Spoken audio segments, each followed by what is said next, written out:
El Aridarium. Cultivos legendarios.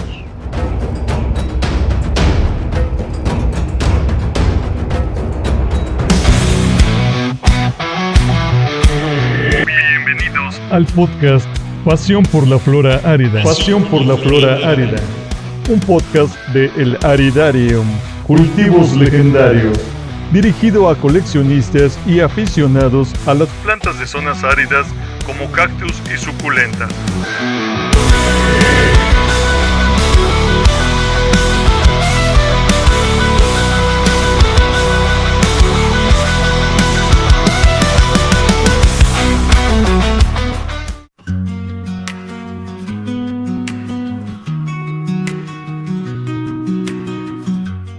Hola, ¿cómo están?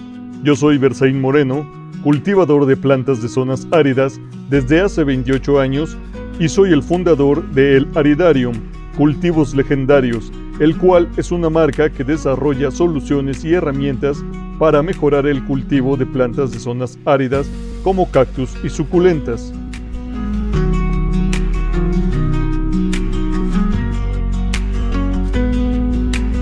Sean bienvenidos a este podcast, Pasión por la Flora Árida.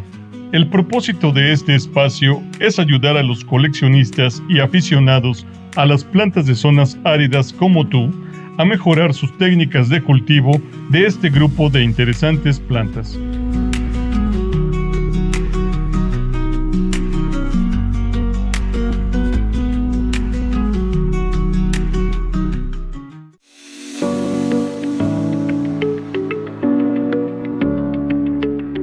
Buenos días, buenas tardes o buenas noches. Sean bienvenidos todos a este segundo episodio de Pasión por la Flora Árida. En este episodio vamos a empezar a manejar lo que sería un componente muy importante que se debe tomar en cuenta a fondo para realizar un buen cultivo de estas plantas que conocemos como plantas de zonas áridas. ¿De qué componente estamos hablando? Bueno, pues ya se deben imaginar que estamos hablando del sustrato. Ahora, antes que nada, quiero señalar de manera contundente que lo que yo voy a exponer es lo que a mí me ha funcionado de manera particular y lo que yo he venido implementando ya desde hace un tiempo, después de ir experimentando con diferentes tipos de sustrato durante varios años. A otras personas muy seguramente les funcionan diferentes tipos de sustratos, como hay un sustrato que manejan, por ejemplo, muy comercialmente en viveros de cactus y suculentas, que es un sustrato que tiene mucho tepojal y pitmos. El tepojal es este tipo de piedrecilla blanca de origen volcánico ligera, como piedra pómex. Pero bueno, de esto hablaremos un poco más adelante. A lo que voy es simplemente a comentar que hay muchos tipos de sustrato que se pueden implementar para el cultivo de estas plantas y cada quien debe ir utilizando aquel con el cual se sienta más cómodo, con el que vea mejores resultados de acuerdo a sus condiciones climáticas, por ejemplo. Los rangos de temperatura de la zona donde vive también van a influir en esto, así como los contenedores que va a utilizar, la exposición a la cual se van a encontrar sus plantas. Esto me refiero a la cantidad de luz que van a recibir, lo cual impacta o viene más bien dado por estas horas de luz, y de acuerdo a esto hay que ajustar el esquema de riegos. Entonces, esto es una cuestión más global de lo que estaríamos hablando en este episodio dedicado al sustrato. Pues bien, ¿cuáles serían los componentes de este sustrato que vamos a estar utilizando para nuestras plantas de zonas áridas? Los componentes que se van a utilizar vienen principalmente a ser un tipo de soporte para las raíces. Esa sería una de las funciones importantes que va a tener nuestro sustrato, de manera que pueda generar raíces adecuadas, las cuales van a proporcionar una base, donde la planta se va a desarrollar y se va a mantener dentro de este sustrato bien anclada. Las raíces podrán penetrar adecuadamente sin muchos obstáculos dentro de este sustrato si lo elaboramos adecuadamente, y además las raíces podrán encontrar una concentración adecuada de oxígeno, y además nuestro sustrato, otra de las características muy importantes que debe tener es que nos permita el drenaje adecuado de agua. ¿Para qué? Bueno, esto es importante para que cuando demos un riego, el agua vaya saliendo a través de la parte inferior hacia la maceta, hacia el fondo, y eso permita que drene adecuadamente. Posteriormente a esto, el sustrato no debe de mantener la humedad durante varios días. Con que pueda mantener la humedad 2 o 3 días, 4 como máximo, sería suficiente para que nuestras plantas puedan absorber una cantidad adecuada de humedad, la mantengan en sus tejidos y posteriormente el exceso de humedad sea desplazado del sustrato, impidiendo con esto que se generen hongos, los cuales son muy perjudiciales en algunos casos y nos pueden llevar a una podredumbre o pudrición radical, la cual va a matar a nuestras plantas en muchas de las ocasiones. Hago aquí un breve paréntesis para comentarte que también voy a estar subiendo información dentro de nuestra página web www.elaridarium.com. Ahí vas a encontrar en la pestaña superior derecha el link de nuestro blog Pasión por la Flora Árida, dentro del cual hay una zona llamada Notas de Cultivo, donde voy a estar actualizando datos complementarios a lo que estoy compartiendo en este podcast contigo. También puedes seguirnos en Twitter, ahora llamado X, y TikTok como @elaridarium, y en Facebook e Instagram nos encontrarás como El Aridarium Cultivos Legendarios. En nuestro Instagram puedes disfrutar de las fotos que publico constantemente de las plantas de zonas áridas que estoy cultivando, y además puedes buscarnos con el hashtag Cultivos Legendarios. Continuando con esta cuestión del sustrato, hay una situación importante que buscamos o pretendemos que se genere en este llamado sustrato base para nuestros cactus y suculentas, y es que no se compacte el sustrato. Cuando un sustrato o tierra para cactus vemos que dentro del contenedor o maceta se vuelve una masa dura y sólida, esto es mala señal. Esto genera que se acumule agua, que no fluya el agua a través del sustrato y por lo tanto no drene. Y entonces además las raíces no pueden penetrar adecuadamente dentro de ese sustrato. Todo esto va ocasionando problemas que se traducen posteriormente en un exceso de humedad, lo cual nos va a llevar otra vez a generar la proliferación de hongos y posteriormente a una podredumbre o pudrición radical, lo cual pues va a afectar en gran medida a nuestras plantas. Entonces también esto es importante, evitar que se compacte el sustrato. Y bueno, estas características que debe presentar un sustrato, de las cuales les estoy hablando, las vamos a lograr mediante ciertos componentes que son los principales que vamos a agregar a la mezcla y que se utilizan mucho en los sustratos de cactus y suculentas. Principalmente yo utilizo mucho lo que se denomina tezontle.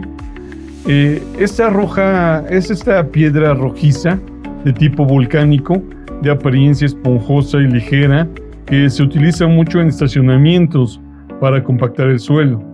Esto yo lo utilizo mucho como la base de mi sustrato. También lo ocupan otras personas en su sustrato. Y otras personas, por ejemplo, también tienden a ocupar mucho el tepojal o cacahuatillo, que es esta piedra también de origen volcánico, la cual es de color blanco y esta es con la que se hacen los blocks, por ejemplo. Se puede conseguir también en zonas donde venden materiales de construcción. Estos dos componentes, tanto el tezontle como el tepojal, son de naturaleza volcánica y proveen mucha aireación al sustrato, además de hacerlo ligero, e impiden que se compacte. Entonces nos dan una buena característica para lo que necesitamos como una base para formar nuestro sustrato. El siguiente componente que utilizo es la tierra negra. Esta tierra que se utiliza en las macetas, por ejemplo, pero cernida, es decir, que no tenga ningún componente orgánico en descomposición, ya que esto favorece la aparición de hongos. Y también en ocasiones utilizo gravilla de la de 1/4, la más pequeña de esta de construcción, porque hay cactáceas que les beneficia este tipo de minerales a nivel de las raíces. Yo noto que hay algunas que sí les gusta y también van absorbiendo los minerales conforme se va disolviendo este tipo de material dentro del sustrato. Entonces, a partir de estos elementos, uno puede realizar combinaciones y adecuaciones según lo que uno vaya observando que es lo mejor para las plantas que está cultivando. Principalmente se utiliza mucho o se comenta mucho en este ámbito de cultivo de plantas de zonas áridas una proporción 70-30. 70% de componentes minerales, que son estos de tezontle o tepojal o grava, etc., y un 30% de otros componentes, que puede ser la tierra negra. También hay quienes ocupan un poco de elementos orgánicos como el pitmos o fibra de coco. Yo en lo particular no utilizo pitmos porque antes utilizaba pitmos y fibra de coco y aunque funcionaba bien, sí crecen bien, yo en la zona en la que vivo tengo un problema y es que se me genera con este elemento demasiada proliferación de una plaga. Es un insecto llamado mosquita fungosa, en inglés se llama fungus gnats, así lo puedes buscar en Google, y también se conocen como mosquitas del sustrato.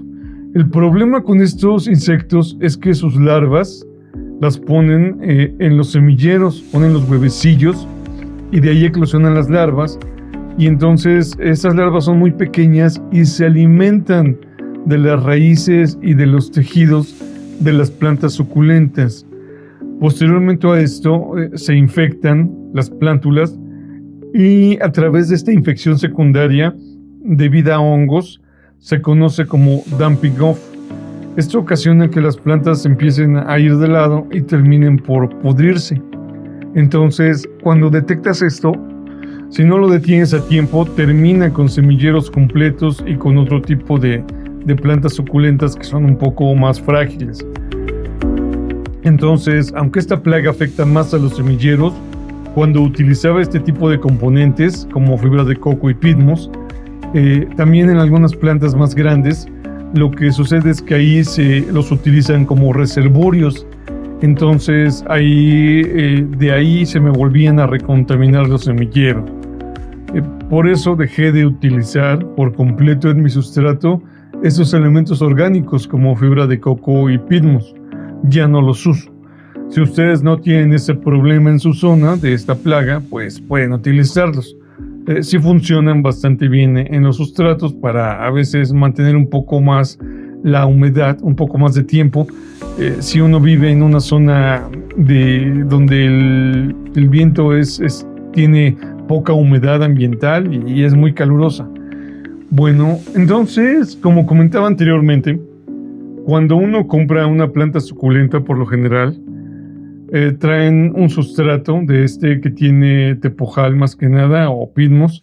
Es un buen sustrato, nada más que tiene la particularidad de que este sustrato lo tienen que estar regando frecuentemente y hay que estarle incorporando en cada riego fertilizante. Bueno, esto lo hacen en los viveros porque es la manera en que cultivan para que las plantas las puedan regar constantemente, aumentar la velocidad del crecimiento y al mismo tiempo le van incorporando fertilizante y con esto logran que las plantas crezcan a una mayor velocidad y a un mayor tamaño porque pues es su objetivo para la venta, ¿no?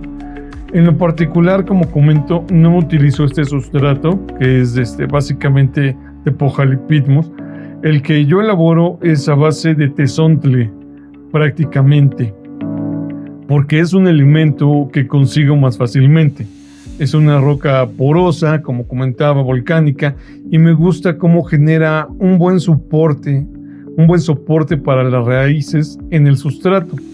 Además, se mezcla bien con los demás elementos que incorporo, y de esta manera el sustrato que estoy utilizando es de, ¿qué será? Unos 10 años para acá. Es de un 50% de tezontle, un 20% de grava, de un cuarto, que es la más pequeña, y el 30% restante lo agrego de tierra negra bien cernida, bien limpia, para poderlo incorporar adecuadamente con los otros elementos que tiene el sustrato. Aquí ya hago ciertos pequeños ajustes dependiendo si una planta es más delicada o es más quisquillosa en algún componente, pero a grandes rasgos es la composición general que estoy manejando del sustrato. Vuelvo a repetir, 50% de tezontle, hasta 10 o 20% de grava de un cuarto, y lo demás se lo voy incorporando de tierra negra bien cernida. Es el tipo de sustrato con el que vengo trabajando ahora según las condiciones que yo tengo de temperatura, de cantidad de luz, de los riegos que proporciono, del tipo de contenedor que utilizo, etc. O sea, como he comentado antes, esto es una combinación de varios factores distintos. Ahora, hay una situación muy importante que yo recomiendo hacer y que a muchas personas no les gusta o les da flojera hacer, pero yo sí les recomiendo mucho porque con esto se eliminan gran parte de las esporas de hongos, microorganismos dañinos y huevecillos de ciertos parásitos que no deseamos que vengan dentro del sustrato. Y esto es someter al sustrato a algún tipo de desinfección o incluso de esterilización. Lo más fácil es esterilizar el sustrato. Yo procedo por lo general a humedecerlo bien y posteriormente lo coloco dentro de una olla express para hacer un tipo de esterilización tipo autoclave, que es vapor húmedo a alta presión, o también más fácilmente bien humedecido se puede colocar dentro de un recipiente de plástico grueso y posteriormente se coloca en el microondas a entre 15 y 20 minutos a máxima potencia.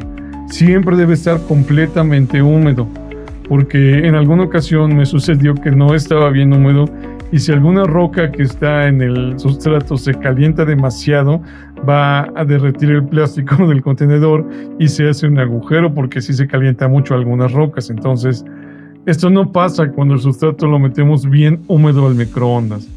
Entonces, posteriormente de esto, ya lo saco del microondas, dejo que se enfríe y procedo a utilizarlo.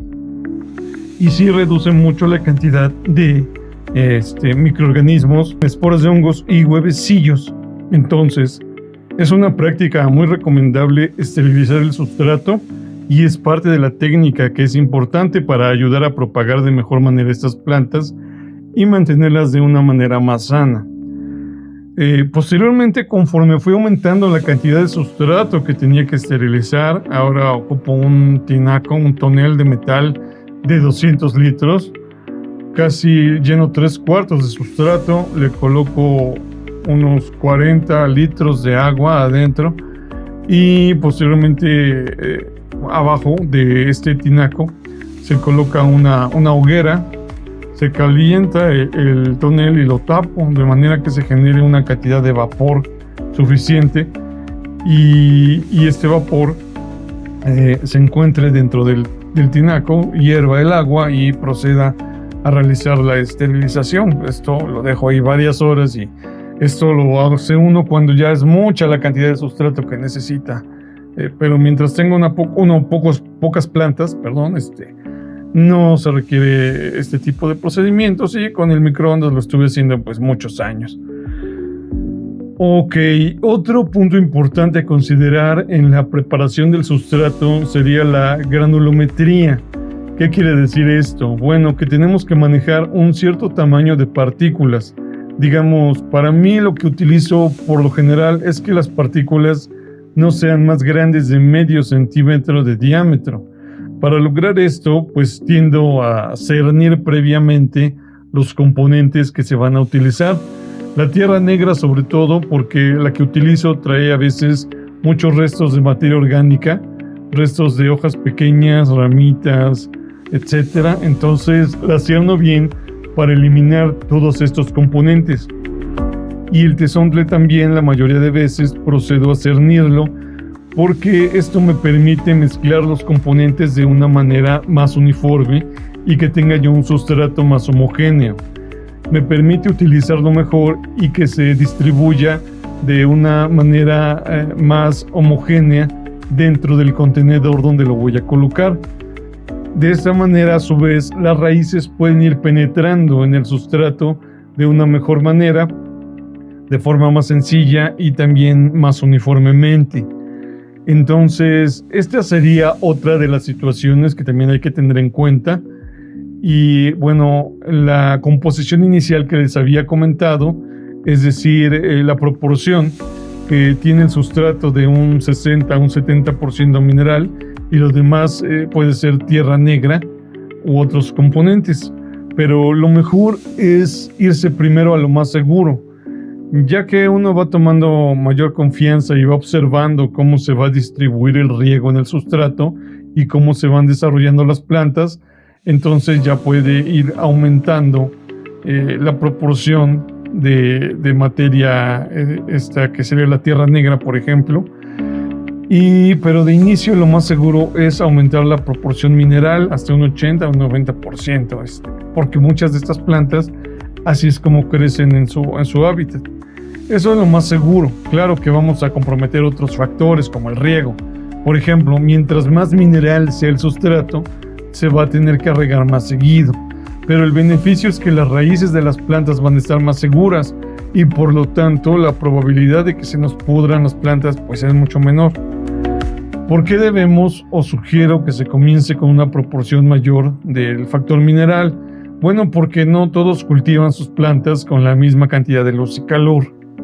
Dependiendo de la zona en la que se ubiquen, por ejemplo, es que esto va a afectar de tal o cual manera a las plantas. En la zona donde yo me ubico, el clima es templado y el calor que les da a las plantas proviene de la radiación solar que les da dentro del aridario donde las tengo, que es aproximadamente de 6 a 7 horas al día. Entonces tienen una radiación solar fuerte y se encuentran bajo policarbonato de color transparente, es decir, se llama cristal este tipo de policarbonato.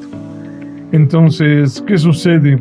Que bajo estas condiciones puedo aumentar la cantidad de componente de tierra negra o de otros componentes que quiera agregar al sustrato, porque de todos modos los riegos que voy proporcionando a estas plantas se van evaporando rápidamente por la gran cantidad de radiación solar que reciben la mayor parte del año. Porque además también depende de la estación, cómo se vaya colocando el sol conforme pasan los meses, cómo se va desplazando, ¿no? Y entonces todo esto va aumentando o disminuyendo la cantidad de radiación solar que reciben las plantas y afecta a los riegos. De modo que si donde se van a colocar las plantas, digamos, algunas personas las colocan en su patio, y si tienen alguna pared, árbol o alguna estructura o edificio, etcétera, que detenga la radiación solar a ciertas horas del día, pues por esto es mejor iniciar con un sustrato que tenga una mayor proporción mineral porque es más seguro y va a retener la humedad en mucho menos días consecutivos. Y con esto vamos a minimizar el riesgo de generar ahí la formación de hongos en la raíz de nuestras plantas.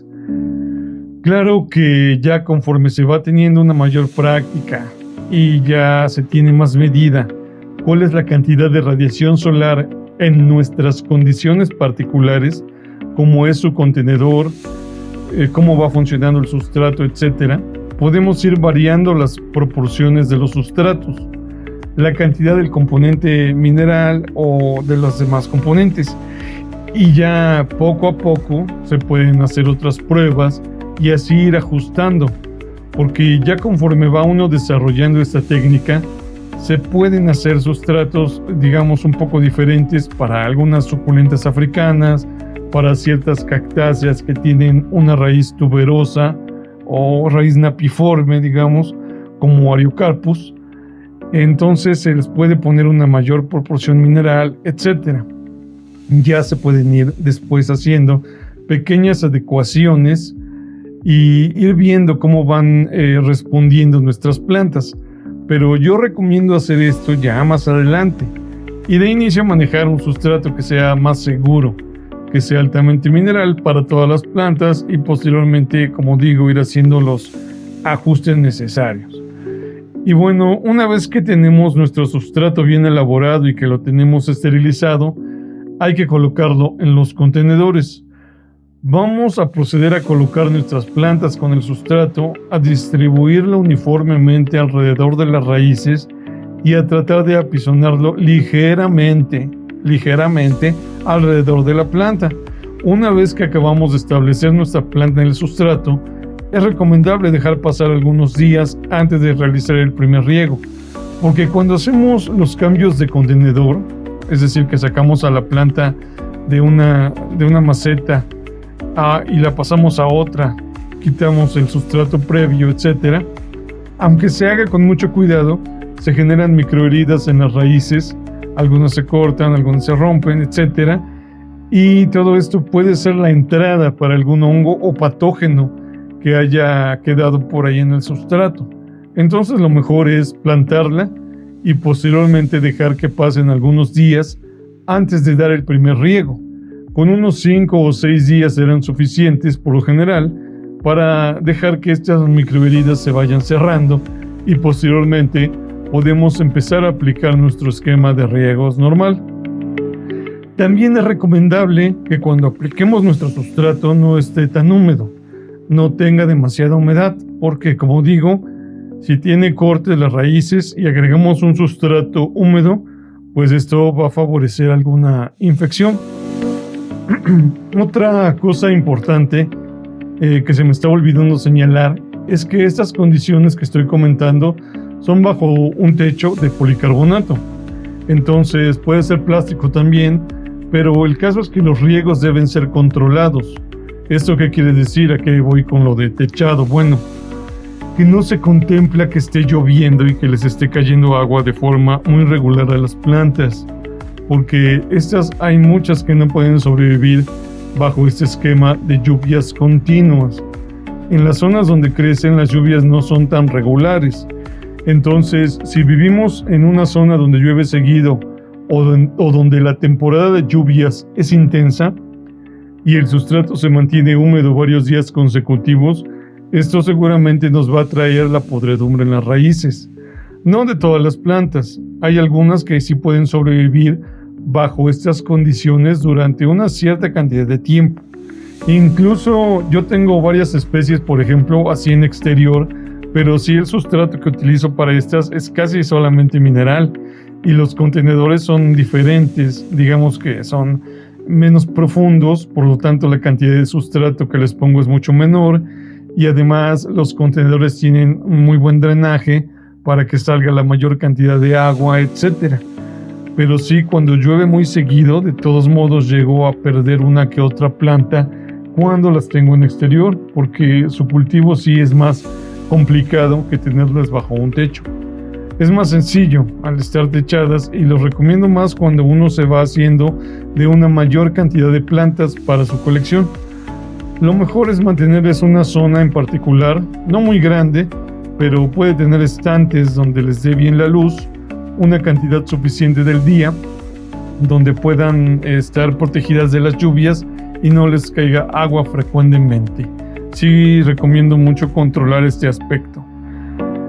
Una vez elaborado el sustrato, digamos, y que ya lo colocamos dentro de las plantas, puede durar así, digamos, unos 3, 4, 5 años sin necesidad de algún cambio. Se le puede ir agregando fertilizantes, digamos una vez al año, pero ligero, digamos a la mitad de concentración. Y es mejor quedarse corto siempre que sobrepasarse para evitar quemaduras en nuestras plantas.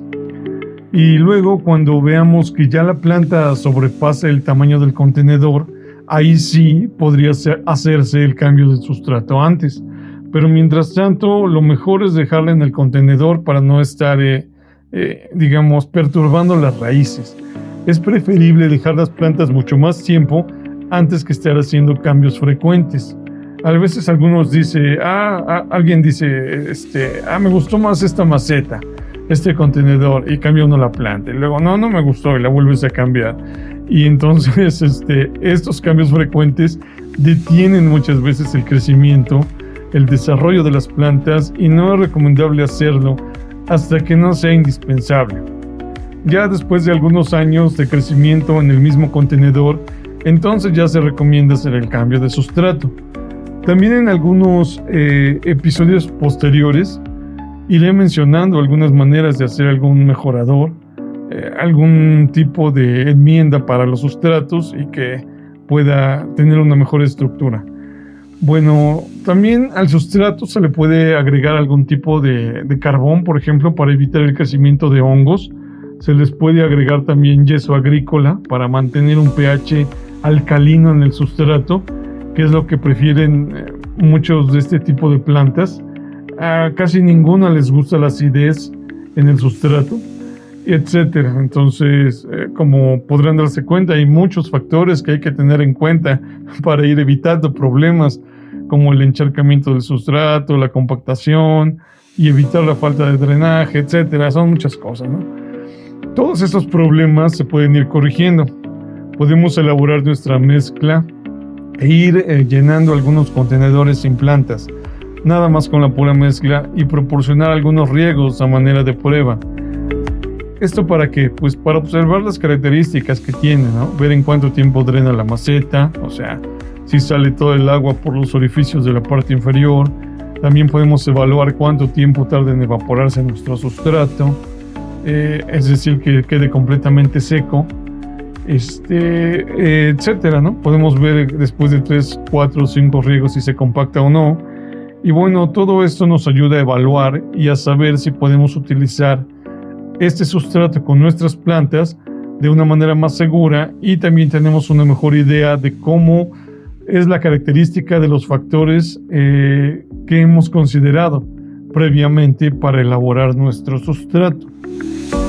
Ya con esto podemos tener una mayor confianza de cómo se va a desempeñar este componente importante que denominamos sustrato cuando plantemos nuestros especímenes en los contenedores.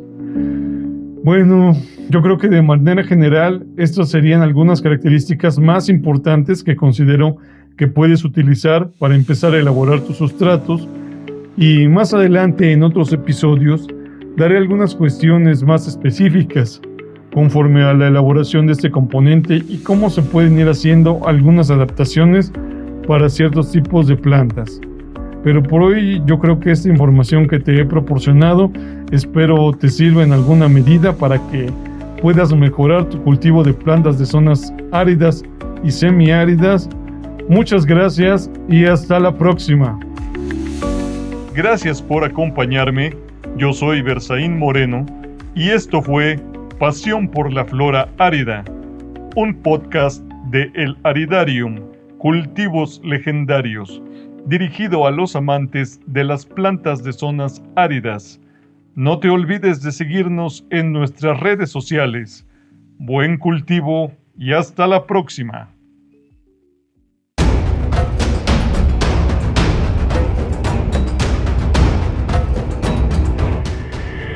El Aridarium, Cultivos Legendarios.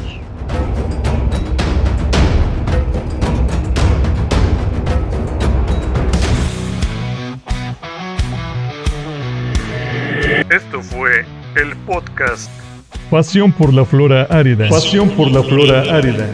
Un podcast de El Aridarium, Cultivos Legendarios, dirigido a coleccionistas y aficionados a las plantas de zonas áridas como cactus y suculentas. Podcast.